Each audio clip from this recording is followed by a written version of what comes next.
বেশ বেশ, সেই জন্য তোমার কাছে আমি বলে জানাই,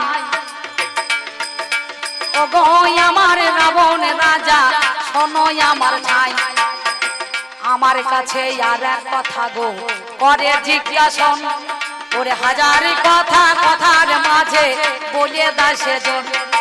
14 বছর অনাহারে, লক্ষণের 14 বছর থাকার ওরে দরকার ওরে আছে, 14 বছর না করলে শোনো কথা মিছছে, ইন্দ্রজির বধ আমার হবে না, হবে না, এই ইন্দ্রকে জয় করা তো যাবে না নাকি? 14 বছর না হলে ইন্দ্রকে জয় করা যাবে? পঞ্চভূত মানে পঞ্চঝুটি, ক্ষিতি অবতেজ মরুদ্ভ আর 10 ইন্দ্রিয়, 5টা কর্ম, 5টা জ্ঞান, ষড়রিপু, কাম, ক্রোধ, লোভ, মদ, মোহ। আর 14 বছর যদি না হয়, পূর্ণাঙ্গ যদি একটা 14 বছরে না হয়, তাহলে ইন্দ্রকে বাবা জয় হবে না। ওরা মতান্তরে একবার ভেবে দেখো না,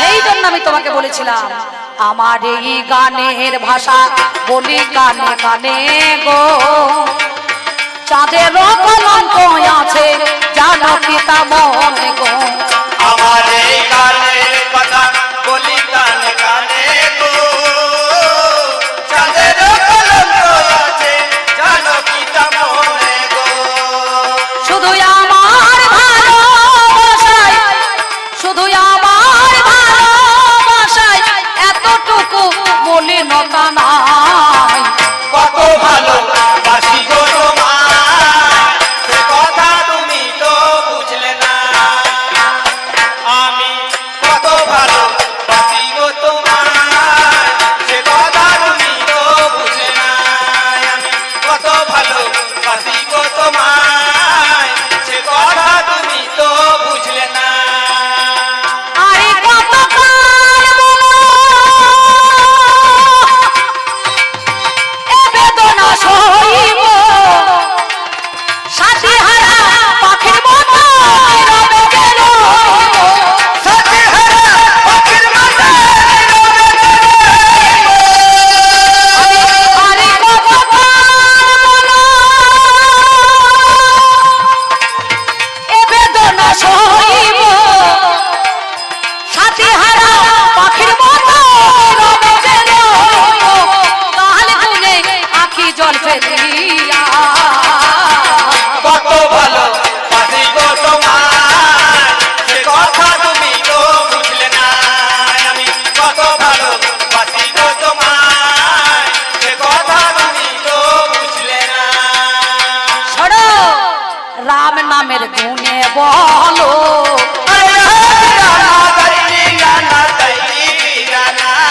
আমার কাষ্টের তরি হায়, ওরে সোনা সেদিন হয়ে গেল,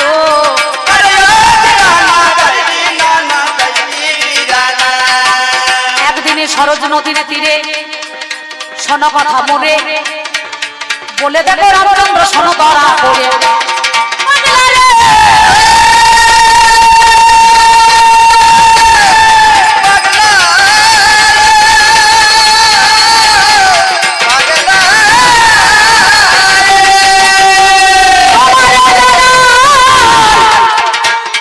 আমি সত্যি কথা ভাবের মাঝে আজ বলে যাই, বৈশিষ্ট্যদের যে আমার যেজন সত্যি কথা বলি আপনাদের কাছে, মুনি আছে অনেকগুলো দেখবেন, বিশ্বামিত্র মুনি যেমন এসে একদিন হাজির হইয়াছিল, তেমনি একদিন বৈশিষ্ট্য দেব মুনি বরে এলো, আমার ঠাকুরের লক্ষণার বহুই আমার রামচন্দ্র হাই, নদী পারে পারা পারে নিত্য নিত্য হয়, নিত্য নিত্য নদী পার হয়, আবার সরজ নদীর তীরে তারা দাঁড়াইয়া গেল, বিনা করিতে দিন রাত বাবা পারা পারে হলো, মুনিবরের কাছে মাধব মাঝি কহিতে লাগিল, তোমরা নিত্য নিত্য পারা পার হও রে ভালো, বিনা পয়সাতে পারা পার করি লাগে না করি, সেই সময়ে বলে আজকে মুনিবর ধরা করি, মাধব এক কাজ করো, এখান থেকে তুমি আমাকে এপার থেকে ওপারে পার করে দাও,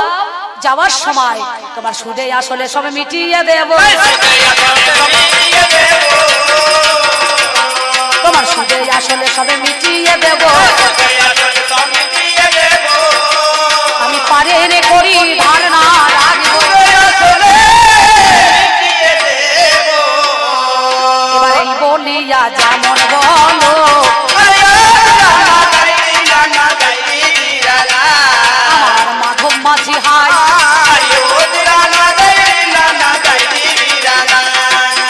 পূর্ণাঙ্গে দিব্য জ্যোতি গৌরী বর্ণ হলো, এটাকে বা বলো মুনিবর আমায় খুলে বলো। বলে দশরথ নন্দন, বলে সর্বনাশ, যার পদপস্যে পাষাণী থেকে মানবী হয়ে গিয়েছে। এই গৌতম মুনি স্ত্রী অহল্যা পাষাণী ছিল, তার চরণ স্পর্শে যেই ছিটে গিয়েছে সঙ্গে সঙ্গে মানবী হয়েছে। যদি আমি নৌকাখানা নিয়ে ওনাকে পার করে দিই, আমার নৌকা পাথর হয়ে যাবে, আমার রুজি রোজগার বন্ধ হয়ে যাবে, আমার সংসারে বলো চলবে না তো, আমার সংসারে বলো চলবে না তো।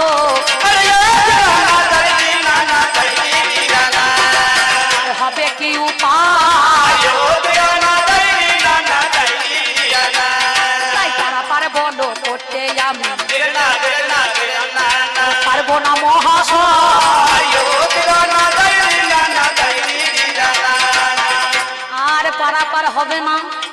মাধবের স্ত্রী এসে বলে শোনো কথা কানে, শুধু পার করতে হবে না কাষ্ঠের তরির মাঝখানে একটা নতুন বস্ত্র পরিধান যেমন মানুষে করায়। হাই রে মরি হাই, এই নৌকার উপরে পেতে দিতে হবে জানেন মহাশয়। চরণ তো কাষ্ঠের তরিতে ঠিকবে না, আর কখনো পাষাণীও হবে না, মানে পাথর হবে না। তুমি এক কাজ করো, একটা বস্ত্র ওই নৌকার মধ্যে পেতে দাও না। কোনো কথা বলি তোমার,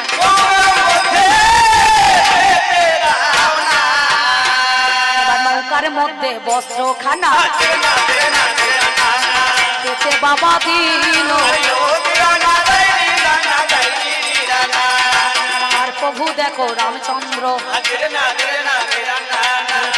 দুটি দিল, এক পা দুপা নৌকায় দিয়েছে গোহাই। এই পার থেকে ও পারে যে নামতে চলে যায়। এমন সময় মাধব মাঝি পিছন থেকে ফিরে বলল, প্রভু গো, আজ আমি আপনাকে পার করে দিলাম, আমার কড়ি ছাড়া সংসার চলবে না, তাই পারের কড়িটা আমাকে দিয়ে যেতে হবে। পিছন দিয়ে তাকিয়ে দেখলো, বললো মাধব, আমি সুদে আসলে তোমার ঋণ যা ছিল এতদিন আমি সব দেখো মিটিয়ে দিয়েছি, আমি তোমার কাছে তাই জানাইছি।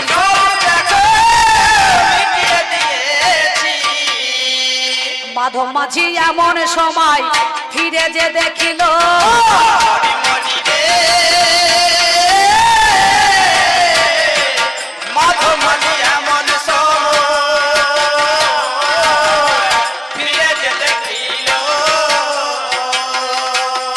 ওরে কাষ্ঠে তরি তিন জায়গাতে সোনা হয়ে গেল, মাধব বলে শোনো প্রভু গো, করি নিবেদন, আর জীবনে মানুষ পারাপার করবো না এখন, যে কষ্টতে ভগবান পাগলা রে,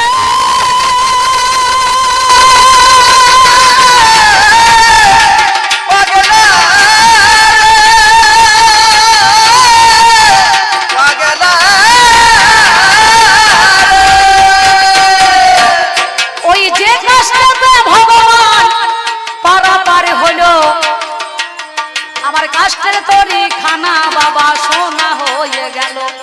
এই পারাপার করতে গিয়ে ভগবানকে কাষ্ঠের তরি সোনা হয়ে গিয়েছে, আমি কেমন করি না জানি এই ঋণকে শোধ করব। রামচন্দ্র তাকে বুকে জড়িয়ে ধরলে, বললো মাধব মাঝি, এ পারের করি যেমন তোমাকে আমি দিয়ে দিলাম, তুমি আমার ঋণটাকে শোধ করবে, এ জন্মে নয়, আমি পর জন্মে তোমারও লাগিয়া নদিয়াতে যাব যে চলিয়া পিয়া, নদিয়াতে যাব যে চলিয়া। চলবে তোমার লাগিয়া, নদিয়াতে যাবো চলিয়া চলিয়া, নদিয়াতে যাবো চলিয়া চলিয়া, নদিয়াতে যাবো চলিয়া। তুমি হবে মধু নাপিত গো, এই দাপর চলে যাবে কলিযুগে মধু নাপিত হয়ে দেখো কোন কর্ম করিবে। আমি গৌর অবতারে যাব চলে, হাই রে মরি হাই, শিরাধারে মরিনে সদি করার লাগি যাব নদিয়ায়। শান্তিপুর হাবুডুবু আমার নদে ভেসে গেল, আমার গৌরী হয়ে জীবকে দেখো উদ্ধার করব ভালো। সেদিন কাটুয়ার কাঞ্চন নগরে এসব ভারতের কাছে দীক্ষা নিয়ে মধু নাবিদের কাছে মাতার কেশ মন্ডন করে যাব চলে বর্ধমান জেলায় হাই। সেদিন আমার চাচর কেশ তুমি মন্ডন করবে, শোনোই আমার ঠাই। নাম তোমার মধু নাবিদ হয়ে যাবে জানি, তারই অষ্টসখী বাবা দিয়েছিলেন তিনি। সাধন ভজন করিবারে করে ওরে বলো, সেদিন আমার মধু নাপিত কোন কর্ম করিল, মাধব মাঝি হয়ে আমার কলিযুগে এলো। বৃন্দাবনের মাঝে বাবা সেদিন চলে গেল, কে যেন উদ্ধার করতে ওরে হাই। আমি তোমার কাছে বলে জানাই মিথ্যা বলি না। তুমি শুনেছ নয় আমার কথা,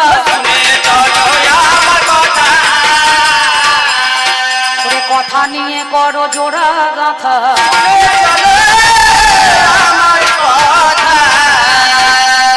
তাহলে কত না প্রশ্ন করেছিলেন দেখেছেন? তোমার টাইটেল কি, তোমার বংশটা কি, তোমার স্বজাতি কি, মানে বুঝতে পারছি তো? হ্যাঁ, তাহলে আপনাদের কাছে আমি কি বলবো? কথার নাই লতা পতা তো একবারই বলেছি, কত কথা বলছে। আর একটা ফাঁকে কথা বলেছে বাবারে, কথায় কথায় অনেক প্রশ্ন দিয়েছে, আমার উত্তরটা দিয়েছে আবার আজ ওরা বাঁশও দিয়েছে, বুঝতে পেরেছে? বলছে একটা সিকিকে একটা টাকাকে ভাঙালে সিকি চারটে হয়, চার আনা তখন দুটো বিড়ি দেবে কাকা বাবু, কি রে ভাই যারা বিড়ি খাই দেবে দেয়, খবরদার দেবে না। বিড়ির বান্ডিল কত জানো? সুপার বুলেট ক টাকা মানে তারা হয় জানো? আগে থাকতো 25টা, আর এখন কটা হচ্ছে বলুন দেখিনি? খুব যদি ভালো বিড়ি হয় তাহলে 12টা 16টা, এর বেশি হবে না। আর খুব বড় জোর একটু কমা হইলে পারে 20টা, নাকি বলছেন? হ্যাঁ, চার আনার দুটো বিড়ি খাবে রে বলে হারিয়ে যায়, মনে করছে মাল ফিরিয়ে দিয়ে দেবে নাকি? তাদের আর বউ ছেলে নাই তো, সেই জন্য আমি আপনাদের কাছে কি বলবো জানেন? হ্যাঁ, তাহলে বলছি শোনো, এই চারটে রামচন্দ্র পূর্ণ ব্রহ্ম সনাতন ঠাকুর লক্ষণ, আর এরা কি কুকুর? যদি কুকুর হইতে হয় ভগবানের দরজায় যেন কুকুর হয়েই জন্মাতে হয়, নাকি বলছেন? কেন বলুন তো? কুকুর দেখবেন গৃহস্থের আশায় বসে থাকে, কখন একবার ডাকবে আর কখন দু মুঠো প্রসাদ পাবো বলে দরজায় দাঁড়িয়ে একটুখানি লেজ নাড়াবে। কেন? গোয়ালারা তো দুধ থেকে কি করে, আমার দাদা বাবুরা এক হাঁড়ি দই এনেছে, বললে অম্বিকা দিয়ে গুরুরাজের পুজো হচ্ছে, বুঝতে পারছেন? সব নিরামিষ, আমিষ চলবে না। আর নিরামিষই করবেন 200 টাকা করে পাতা লাগবে, বুঝতে পারছেন? নিরামিষ খাবার সব তো মাল ঘিয়ে ভাজতে হবে, নাকি বলছেন?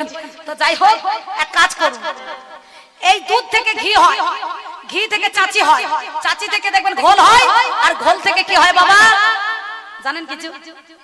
গাই তো খুব দুয়াইছেন আপনারা বাড়ি বাড়ি গিয়ে, হ্যাঁ? কিন্তু দুধের মধ্যে এখানে 4টে জিনিস আছে। আচ্ছা, ঘিয়ে যদি কেউ পলতে বা সলতে ডুবিয়ে দেয় দপ দপ করে জ্বলবে, জ্বলবে তো? তারপরে কি হয়? ঘোলে যদি মনে করলে কেউ পলতেটা ডুবায় বা সলতে ডুবায়, জ্বলবে? তখন দপ দপ করে নিভে যাবে। কি বলছেন? এক একটা করে পাওয়ার আছে, পাওয়ার। 16টা নাম, 32টা অক্ষর। হ্যাঁ, হরে কৃষ্ণ কৃষ্ণ কৃষ্ণ হরে হরে, হরে রাম রাম রাম হরে হরে। রাম নামের পাওয়ার জানো? ট্যাবলেট যেমন কারো 400 পাওয়ার, কারো 300 পাওয়ার, কারো 200 পাওয়ার, কারো 100 পাওয়ার। বুঝতে পেরেছেন? এক একটা জোনার এক একটা পাওয়ার। নামটা দিয়েছে, কে ঠককে যেদিন ঠকাইতে পারে সেই তো ঠাকুর নাম ধারণ করে। একদিন সীতা স্নান করতে গিয়েছিল, আর এমন সময় মশে দুটো চাই না তো দাদা, খানিক দেন রাবণকে, ভালো হবে। এবার মনে করবেন কি বলবো আপনাদের কাছে, সত্যি কথা, সত্যি কথা বলছি, শুনুন, মিথ্যা কথা বলি না, সত্যি বলছি। আচ্ছা, আপনারা কি জানেন, কারণ আমি কি বলবো কিছু বলার নাই, কারণ যে প্রশ্নটা করেছে সেই উত্তরটাই আমাকে সঠিকভাবে দিতে হবে নাকি, আর না দিলে তো হবে না। এবার ওই সীতা স্নান করতে গিয়েছে,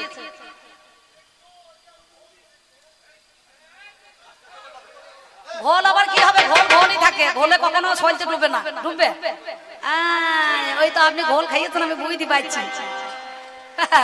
বলে হারি কাকা এনজয় করুন, এনজয় করে নেন, বাজারে ঘুরে ঘুরে একটু দেখে নেন বাজারটা কেমন চলছে, বেচা কেনা নাকি বলছেন।